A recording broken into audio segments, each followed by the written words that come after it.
Good evening, everybody. It is Friday. I hope you had a great week. I hope you're about to have a great weekend. It's 8 o'clock. Time for your tropical update. So things have settled down. No active storms in the Atlantic Basin. 2 spots we're watching for potential development, but nothing over the top threatening to the United States or really anybody at the moment.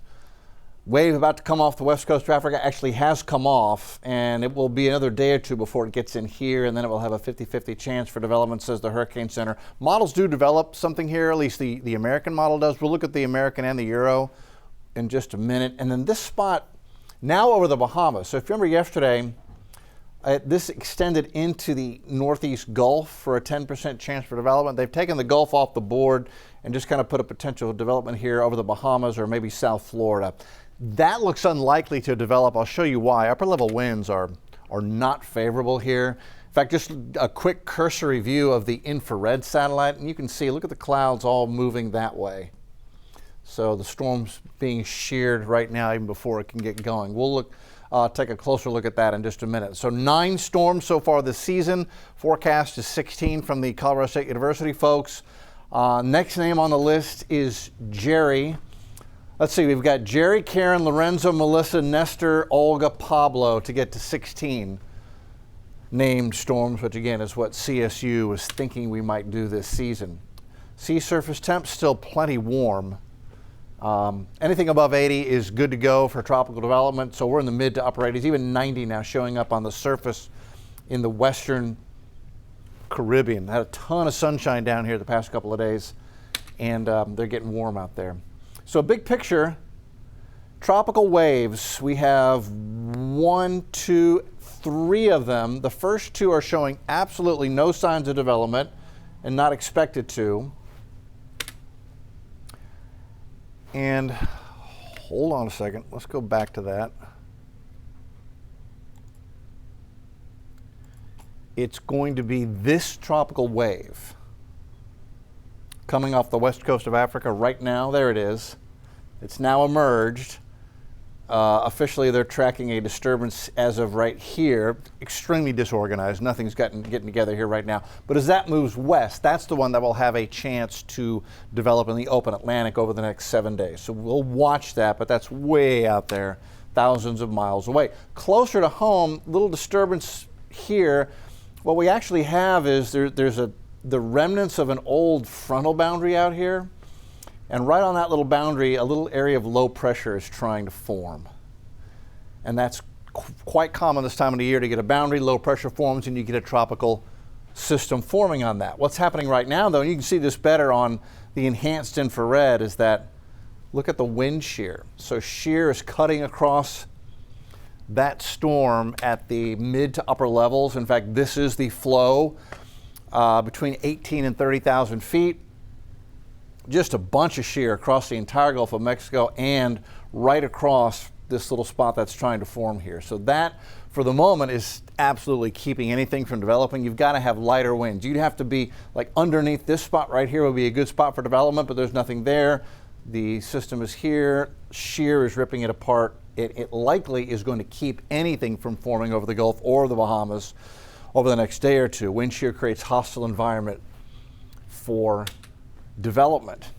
So we'll look at the future track precipitation modeling on this.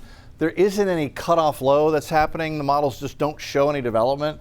Again, that's where our little disturbance is, but the entire area is going to have lift. So we're going to have lots of rain over the Gulf and over the Bahamas over the next several days. We go into Saturday, models are very wet over the Gulf. There's the spot over the Bahamas, nothing organized. For Houston, it means a few scattered showers come inland on Saturday, 20% chance. It's a better rain chance for the coast of Louisiana, Mississippi, and Alabama. And you can see Florida gets plenty of rain and thunder shower activity. It's going to be kind of blossoming all day, off and on, morning through the evening with all the humidity and moisture in place, but nothing getting organized. The shear stays in place. Nothing gets better organized going into Sunday. What we do see is a lot of that moisture pushed further into Louisiana, Mississippi, Alabama, Florida, Georgia.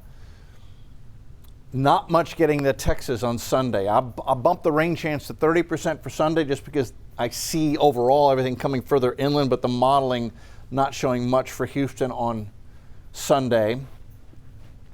But Monday, things do change for Houston. Watch right here. There we go. Much better chance for scattered showers. See the green coming in. So it'll be a more active sea breeze, afternoon showers coming inland. Morning showers on the coast, Houston, sea breeze coming inland. But as far as the tropics go, nothing develops in the Gulf, nothing develops in the Bahamas, just a whole lot of scattered shower and thunder shower activity. Now again, that's the modeling. This time of the year, we know things can change overnight. So continue to get an update each and every day. If you are vulnerable to hurricanes, live anywhere on the Gulf Coast, the East Coast, to get an update so nobody gets surprised just in case the modeling is wrong, which it can be, and we do get something to develop here. But right now it says no.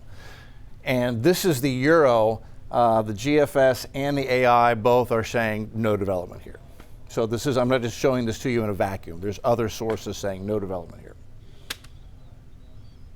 So let's look at the GFS and the Euro. We're going to run them simultaneously. This actually, the modeling begins here Saturday with nothing showing up. See long lines here and long isobars, nothing cut off, nothing in the Atlantic. We'll run this forward. We're going to go out a week.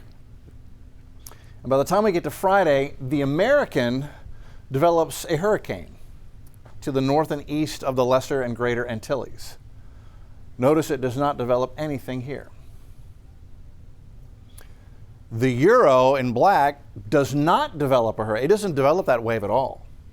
Look at this. The GFS also trying to form something out here east of Bermuda. So the GFS may be a little hurricane happy right now. So that's why we take these longer range models with a grain of salt. The European develops nothing. The American does develop a hurricane north and east of the Greater and Lesser Antilles. We'll take it one day at a time and we'll track it and we'll see what happens. Going a little further out, Saturday, Sunday, it turns that system, if it forms at all, to the north. Again, this is a computer storm, not an actual storm. We'll see if it happens.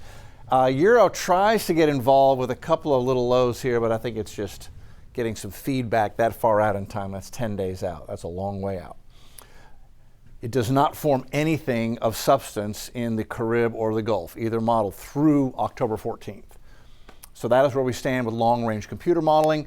Again, we see this, take it with a grain of salt, put it aside, and then we just continue to take it one day at a time because we know these runs can change from run to run and day to day. But this is where we stand with the modeling right now.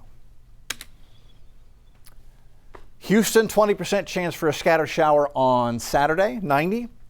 Very early summer-like weather here in fall, the beginning of fall. October stays summer-like, Saturday, Sunday, Monday, Tuesday, Wednesday, Thursday, Friday. The thing I want to point out to Houston is rain chances up to 30% Sunday, up to 40% on Monday. So a little better chance for scattered shower and thunder shower activity moving inland as we head into Monday. It may impact your plans. Highs stay near 90.